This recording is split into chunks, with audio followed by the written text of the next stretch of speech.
आजादी के 75 वर्षों बाद जहां एक और सरकार अमृत महोत्सव मना रही है, वहीं देश में गरीबी की दुर्दशा दिखाता और शासकीय योजनाओं की पोल खोलता एक वीडियो इन दिनों नरसिंहपुर जिले में सोशल मीडिया पर खूब वायरल हो रहा है, जिसमें कुछ परिजन एक शव को हाथ ठेले में ले जाते नजर आ रहे हैं। नरसिंहपुर जिले में दिल को झकझोर देने वाला एक ऐसा वीडियो वायरल हुआ है जिसने शासन प्रशासन और स्वास्थ्य विभाग के गरीबों के प्रति असंवेदनशील और मानवीय रवैये को उजागर किया।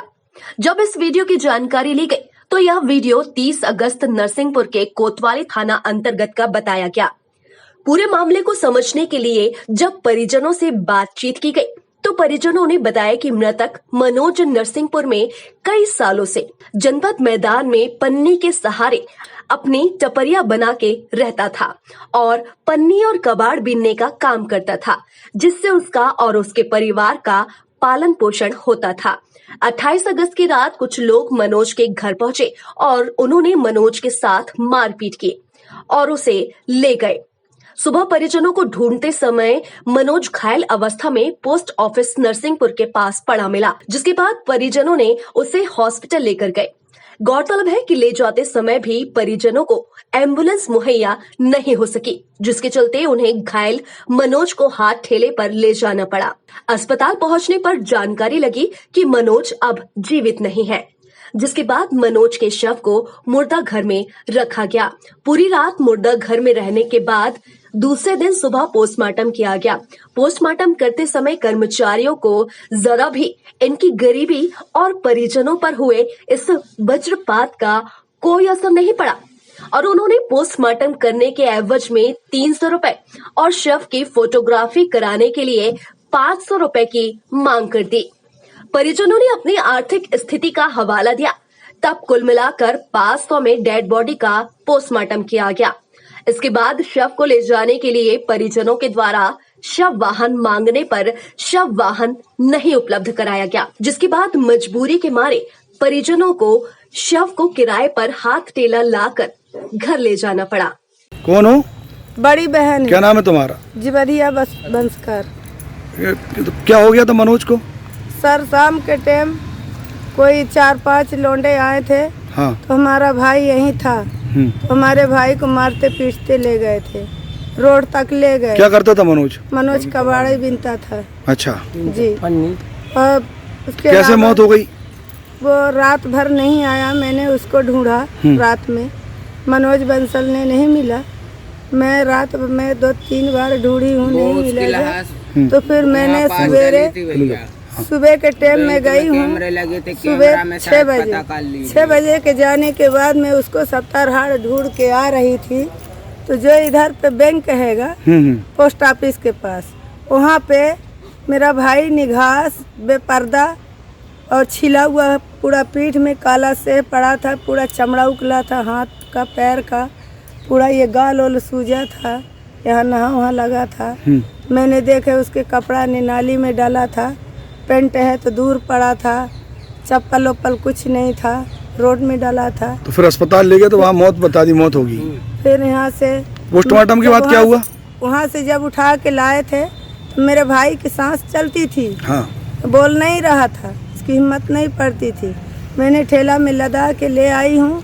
फिर मेरा बच्चा आया मजदूरी करके कबाड़ उबाड़ बिन के, तो शाम के टाइम ले गए हॉस्पिटल सरकारी में। ले जाने के बाद उसकी पर्ची वर्ची बनवाए, बोले कि पहले तुम पर्ची बनवाओ, जब तक पुलिस केस नहीं हो जाएगा, जब तक इसकी इलाज नहीं होगी। मैंने पर्ची बनवा करके और उधर चौकी है पुलिस वालों के पास, वहाँ पे मैं गई, लिखाने पढ़ाने के बाद अंदर लेके जब गए बच्चे लोग, तो मेरा भैया की सांस मतलब तो अस्पताल ले जाते जैसे गेट के पास पहुँचे, जैसे उसकी सांस टूट गई सर। अच्छा। सरकारी अस्पताल से कुछ दवाई भी नहीं होती और कोई बोले तुम्हारा भाई नहीं है। हाँ। फिर उसके बाद ले गए चीर, वहाँ जहाँ मिट्टी रखते हैं वहाँ पे हमारे भाई को डाल दिए। बोले तुम 9-9:30 बजे यहाँ आ जाना, 10 बजे पोस्टमार्टम होगी, तुम आ जाना, 12-1 बजे तक में तुम्हारी मिट्टी मिल जाएगी। फिर कैसे लेके आए?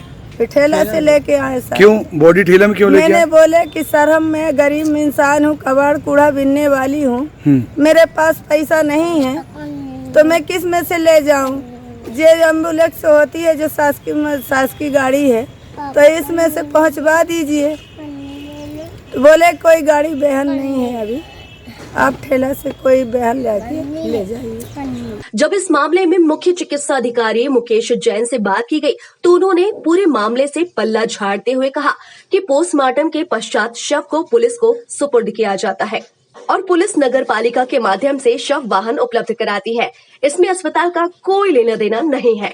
वहीं पोस्टमार्टम करने वाले कर्मचारियों के द्वारा पैसे लिए जाने की बात पर साहब ने हल्के लहजे में कार्यवाही करने की बात कही। साथ ही पूरे घटनाक्रम को दुर्भाग्यपूर्ण और अमानवीय बताया। तो देखा आपने कैसे जहां एक और सरकार बड़े बड़े दावे करती है और राज्य में मृत्यु और अंत्येष्टि के लिए योजनाएं चलाती है, लेकिन इन सारी योजनाओं की सच्चाई को बयां करती यह खबर सरकारी कार्यप्रणाली और स्वास्थ्य विभाग की मंशा पर प्रश्न चिन्ह लगाती है। हर व्यक्ति का मृत्युपूर्ण सम्मान होना जरूरी है, अति आवश्यक है। जिस व्यक्ति की आप चर्चा कर रहे हैं उसका पोस्टमार्टम हुआ था, वो पोस्टमार्टम पुलिस विभाग के द्वारा कराया जाता है। वो नियमानुसार पोस्टमार्टम करने के उपरांत पोस्टमार्टम करने वाला चिकित्सक उस शव को पुलिस के हवाले करता है, न कि परिजनों के हवाले। उसके पुलिस विभाग या लाने वाले सिपाही की जिम्मेदारी बनती है कि उस शव को किस प्रकार से वो उसके घर तक पहुँचाए।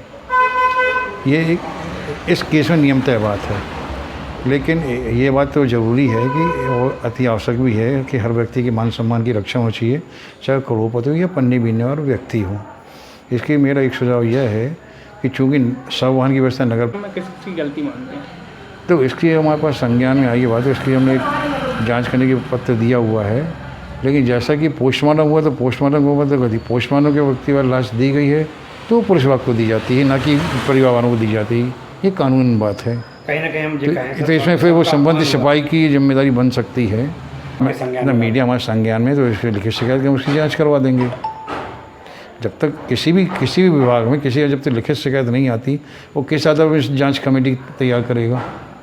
इसमें सर परिजनों ने आरोप लगाया है कि हमारे से पैसा लिया गया। परिजन आरोप लगा तो हमारे विभाग में या सिविल सर्जन ऑफिस में या प्रशासन कहीं भी तो शिकायत दर्ज कराए अपनी लिखित में, तब तो जांच कोई भी एजेंसी होगी जब तक लिखित शिकायत नहीं होगी उसकी जांच नहीं होगी। वो जांच शिकायत करती है उसके नियम अनुसार कार्रवाई की जाएगी। पोस्टमार्टम करने जिसके पोस्टमार्टम उसी व्यक्ति का होता है जिसकी आकस्मिक मृत्यु होती है, ठीक है, या अकाल मृत्यु जिसको कहते हैं। और चाहे वो प्रति गरीब हो या अमीर हो, जिसके यहाँ अकाल मृत्यु थी उसके दिल से पूछे उसको कैसा लग रहा है। इसके समय राशि मांगना सरासर गैरकानूनी है, अमानवीकृत है। इसके बारे में आप लोगों के संज्ञान में बात लाई गई है तो मैंने उनको पत्र लिखा है सिविल सर्जन को, क्योंकि शासन के द्वारा जिला चिकित्सालय के लिए अलग से स्थापना की व्यवस्था की है, अलग से उसके लिए प्रशासनिक अधिकारी नहीं थे। मूलतः प्रथम जिम्मेदारी उनकी बनती है। मैं उनको पत्र दूँगी वो कार्रवाई करें, उसका जो भी दोषी हो उसको नियम से उस पर कार्रवाई की जाए। टाइम 8 मध्य प्रदेश के लिए नरसिंहपुर से सतीश दुबे की रिपोर्ट।